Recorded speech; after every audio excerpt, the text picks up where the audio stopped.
much.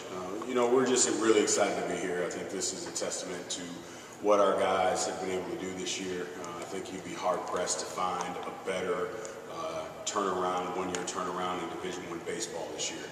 And so for our guys to get to this point of the year and get that recognition for what they've been able to do, and the benefit to me for them is to go through this experience. There's a lot out there about us talking about not wanting to stay in Baton Rouge, and we would have been happy to be wherever we could be, but you come to this environment, you're one of the top environments in college baseball, one of the greatest atmospheres in college baseball, and so I think it's just going to be a great experience for our kids, and we're excited to be here and get after it. Again, Graham's got the microphone. We'll go ahead and start with the questions for the student athletes. Again, direct which student athlete you want to answer each question. We'll start here with Robbie here in the middle row. Justin, obviously y'all had a chance to play another SEC team this year and win that ball game against LSU. How does that experience prepare you for this, playing in another place where there's going to be 10,000+ people there against an SEC team? Honestly, we just got to continue to take it one pitch, one out, one inning at a time. Whenever we play our clean baseball and just slow the game down and focus on, like I said, one pitch at a time, it's still baseball, the game that we've been playing our whole lives. So as long as we slow it down and don't overthink the games, it'll just be another regular game.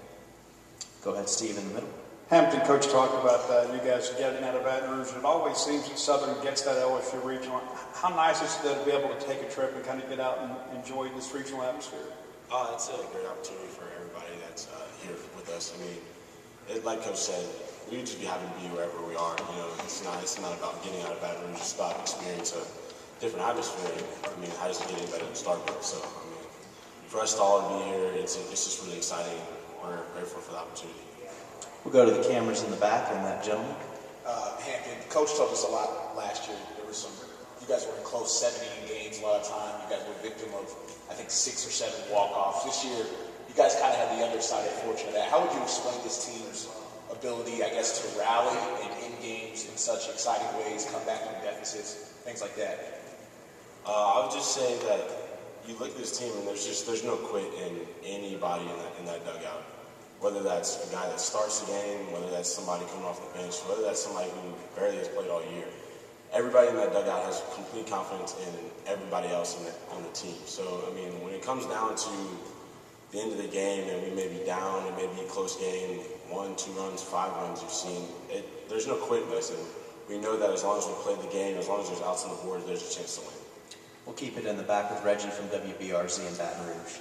Hampton, quick question. Is it when you guys prepare for out-of-conference foes, like you did with LSU and these other guys, you guys did well in out-of-conference. I guess coming into a regional like this, how do you prepare? Is it differently than you guys prepared during SWAC play? No, it's no different. We've prepared the same way all year.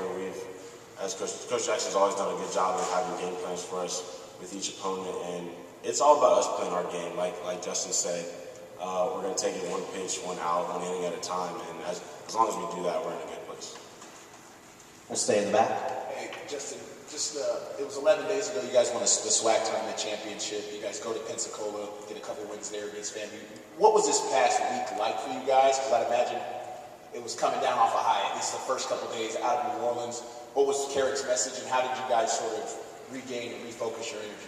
Honestly, his message was to never lose that focus. Like you said, we were riding on a high, but we knew that our season was continuing. We had more games to play in the future, so we didn't have the time to somewhat relax or enjoy the moment. We're still in the battle zone. We're still preparing for war. And we're getting ready for these games.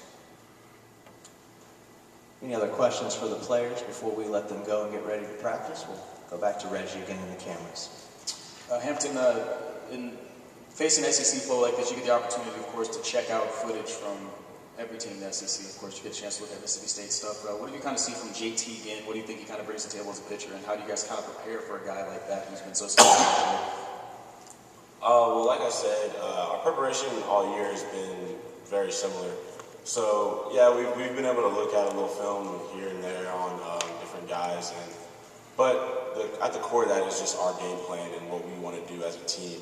So whether that's JP or any other pitcher that we face, our game plan will be very similar and about us and what we're planning to do.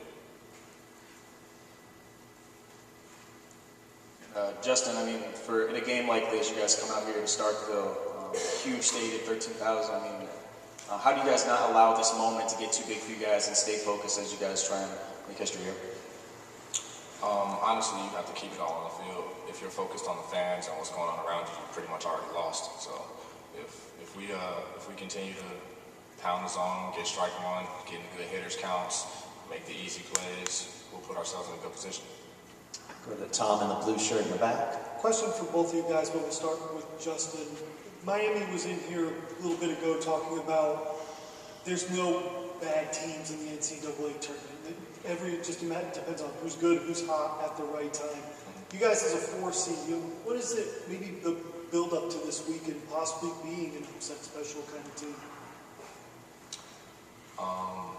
Hampton, you want to start with that one? Well, yeah, like you said, there's no bad teams left. I mean, there's no team that you can roll the ball out and say, hey, we're going to roll over this team. There's no teams like that left in here.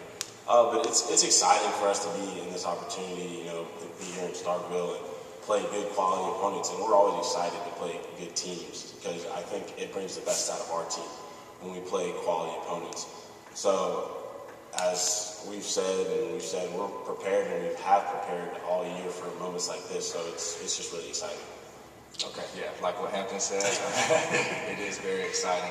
Coming out of the SWAC tournament, being the 1 seed, and now we're being the 4 seed, it is a little fun to be looked at as the underdog now. So yeah, if we do take this excitement, and put it towards our focus and all of our game plans that we've executed this year, I feel like we would also be in a good spot. Hey, Hampton, just athletically, how confident is this unit as a defense? You guys got athletes all over the field. You can cover, gap to gap, obviously across the infield. Speak to this team's athleticism and what kind of advantage you think that gives you against a team maybe like Mississippi State that can kind of hit it all over the park too.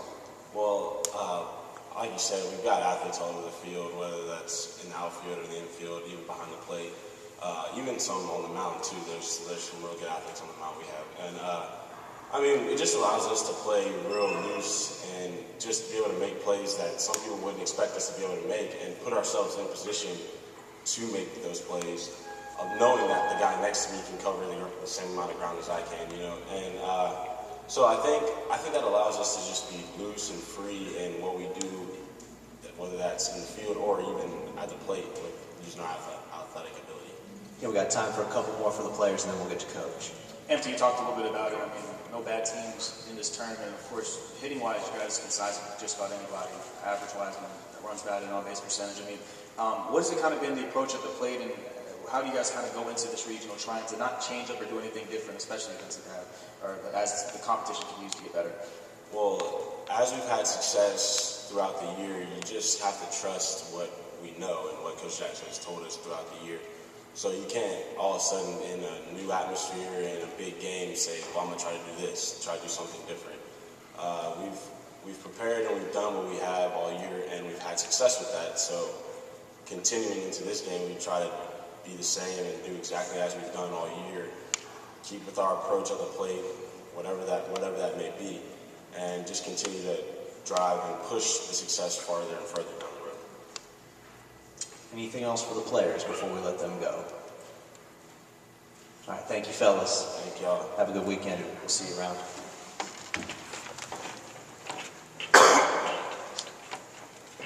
Any questions for Coach? We'll go ahead and get started with Robbie again. Hey, Coach. Same thing I asked Justin. What did you kind of take away from that LSU series that you were able to play a couple of games? And of course, one of those was a win. That you think is going to help this team this weekend get an opportunity first off to go against another SEC team? Well, I think at the end of the day, when you're playing teams of that caliber, you're playing a Power 5, specifically somebody out of the SEC, there's a certain level of baseball that's played and expected at that level. And so being able to get our guys in that environment the first time through wasn't to our advantage. We make an error in the first inning. They put up an 8 spot. We're not chasing 8 runs at LSU against LSU. Then they come to our place and we get good pitching. We play good defense. We have quality at bats. And so I think what it proved to our guys is the same message I've been telling them all year. Go out and play the game clean. I don't need you to be a superhero. I don't need you to do anything spectacular. I need you to do the things that are necessary to put us in a position to be successful. And then at the end of the day, we'll look back after the 27th out is made, and either we got the win or we didn't get the win.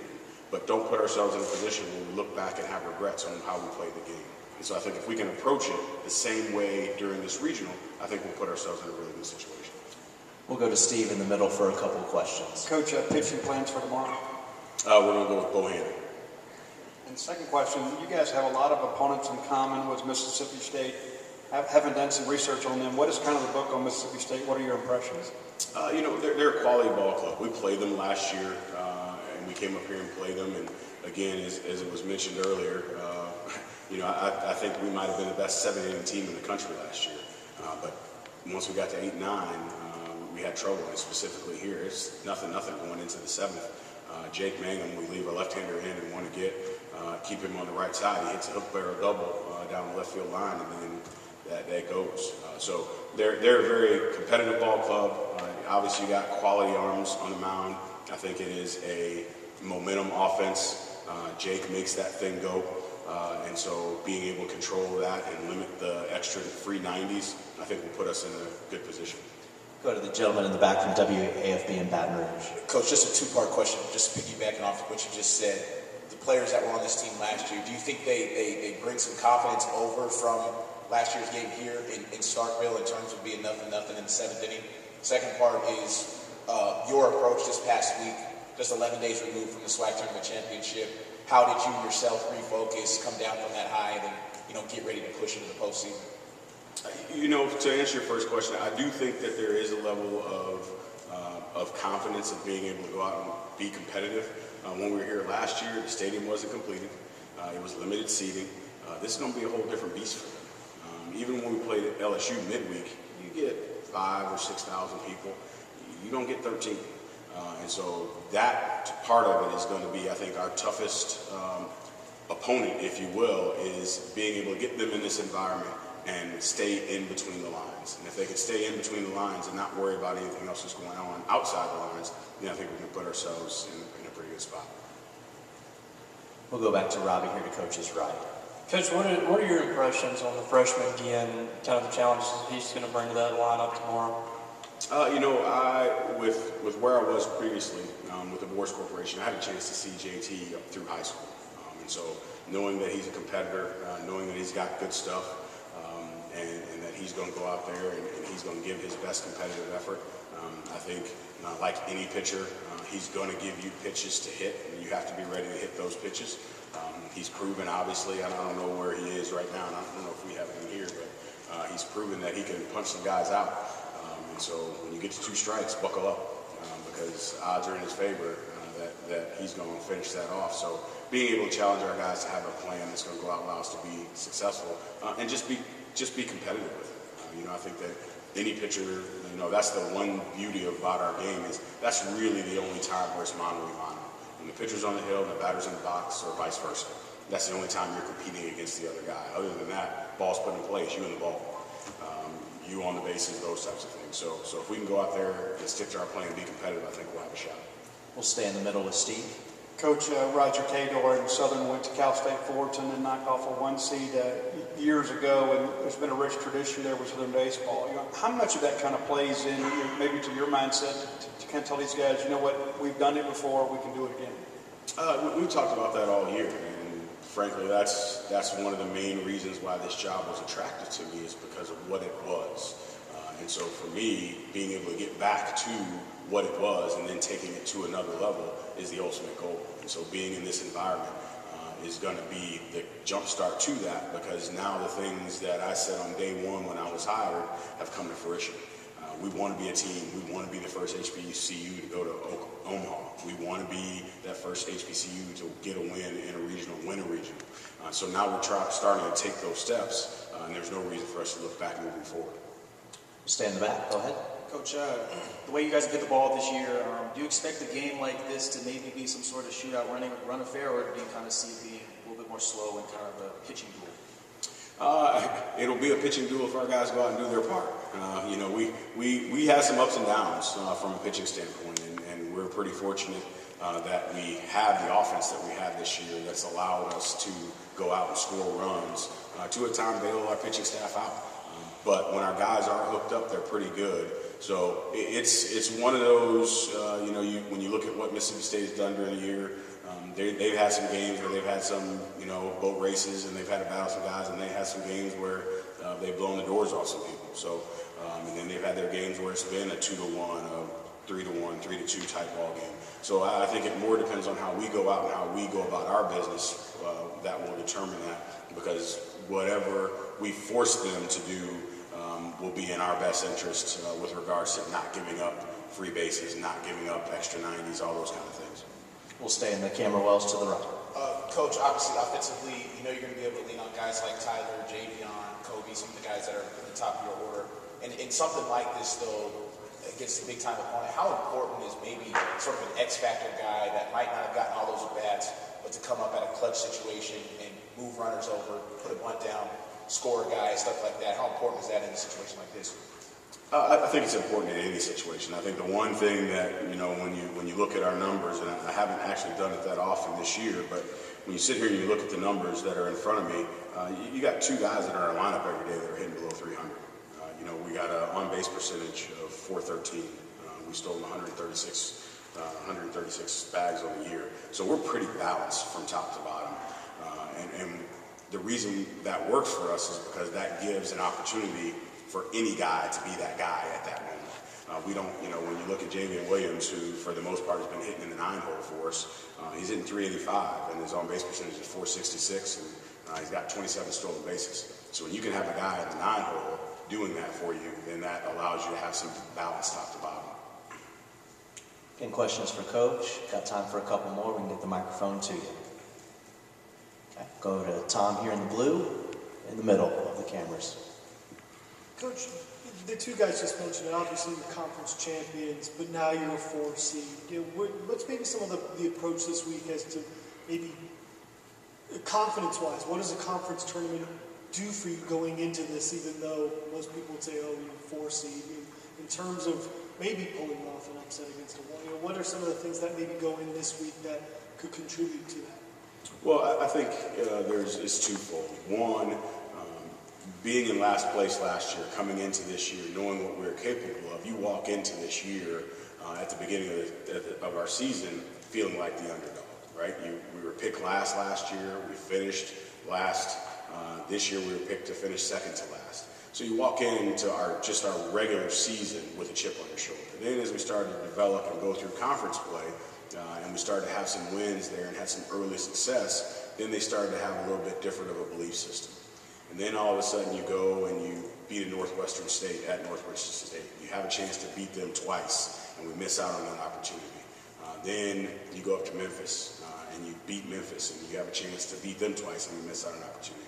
And then you beat LSU, and then it kind of switches a little bit, and it changes over to the idea of, hey, man, maybe we are really good at this. And it's a message that I sent to them, was trying to get them to understand all year was, we have a chance to be really, really good, but you guys have to believe it. And then once they started to have that belief system, then it put us in a position where we would go out in games and we would handle ourselves accordingly. So coming into this environment, being a 4 seed, but yet still being an HBCU, you're going to always be an underdog. There's never going to be a situation where we're going to go into a regional, and not in the short future anyway, that we're going to go into a regional where they're going to say, hey, you're number 2, you're number 3. So when you're in that type of situation, you're always facing that outsider conference. And so what I wanted our guys to understand was, in order for us to be taken seriously, our game has to transcend just our conference opponents. We have to prove that we can go out and be competitive against people outside of our conference for teams and people in the nation to respect you and how you go about your business. And so I think this is kind of that first step, if you will, of doing that on a national level. We beat LSU during the year, and it was local, and people talked about it. And I told our guys, hey, I've been on the other side of that, right? 2015, my last year at Missouri, we won 6 out of 10 weekends. We won 15 games in the SEC. We were the first team in the SEC to win 15 games and not make a regional. But we got swept by UW-Milwaukee. We split with Pine Bluff. We split with Air Force, and we lost to Arkansas Little Rock. Those 6 games cost us. And so delivering that message to our team is you can play spoiler because nobody's expecting you to do more than that. So now we're coming into this regional. We have good offensive numbers. People are starting to take notice of what we're doing, but at the end of the day, we're still the underdog. So they're going to carry that with them always and hopefully put us in a position to go out and do something that's not been done before. Go ahead. Coach, what are you hoping to see from Jerome starting on the mound tomorrow? What does he kind of bring to the table that, I mean, makes him such a weapon against a team like Mississippi State? When he's on, he has a really, really good 3-pitch mix. Throws the change at any time, can spin the breaking ball, pitches both sides of the plate. He can field his position, and then being left-handed, they're always a different animal to begin with. So if he can go out there and kind of get in his rhythm early and establish his ability to throw strikes consistently, then we're going to be in a good situation. Anything else for Coach before we let him go and get ready for practice? All right, thank you.